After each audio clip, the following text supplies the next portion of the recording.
ikalawang araw ng ASEAN Youth Economic Forum, pinagtuunan ang pagbuo ng mga konkretong polisiyang layong magbigay solusyon sa mga hamon ng rehiyon. Sa pangunguna ng iba't ibang delegado, ang mga panukalang ito ay nakatakdang isumite sa ASEAN Secretariat sa Jakarta. Yan ang ulat ni Gab Villegas. Sa ikalawang araw ng ASEAN Youth Economic Forum, bumuo ang mga delegado ng mga pulisiya na maaari nilang ipanukala na mapapakinabangan na rehiyon. Isa ang political science instructor mula Cebu na si Lucky sa napili para makapagbahagi ng kanyang mga kaalaman.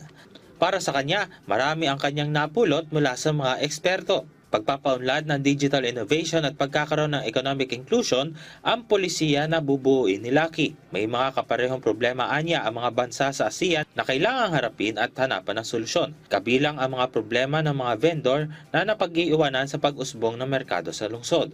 Here in this forum, I highlighted and brought up that when we talk about economic inclusion, we have to take note that development and modernization does not entail vendors and small-scale business owners are left behind.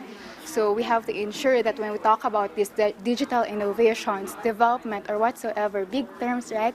We have to make sure that those are felt, the recommendations, the solutions are felt at the bottom, not only at the top. Para naman sa delegado mula Japan na si Itsuki, nais naman niya na bumuo ng polisiya na magkaroon ng mas magandang seguridad ang pagkakaroon ng digital transaction at gawin itong inklusibo, lalo na sa mga kabataan at mga persons with disability sa ASEAN at Japan.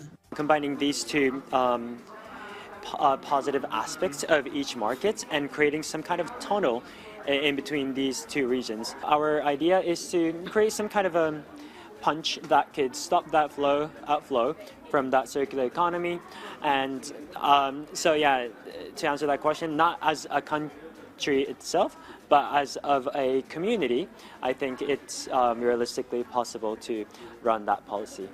Para naman sa project director ng ASEAN Youth Economic Forum ngayong taon na si Shabil Sayak. From this, we would create the project that would help them solving any challenges that they might face and also connecting them with the stakeholders that they might need. Of course, there are like gaps, of course, in this kind of like situations, and each country we have our own problems, and this is why ASEAN youth organizations like exist to also help young people to engage and also find a solution for all of us. We wanted to empower the young entrepreneurs to create more job opportunities along with the stakeholders, so they would be able to basically identify opportunities for them, and also here as an organization we wanted to support them along the way. Ibibigay sa ASEAN Secretariat sa Jakarta ang mga mabubuong policy recommendation mula sa nasabing forum.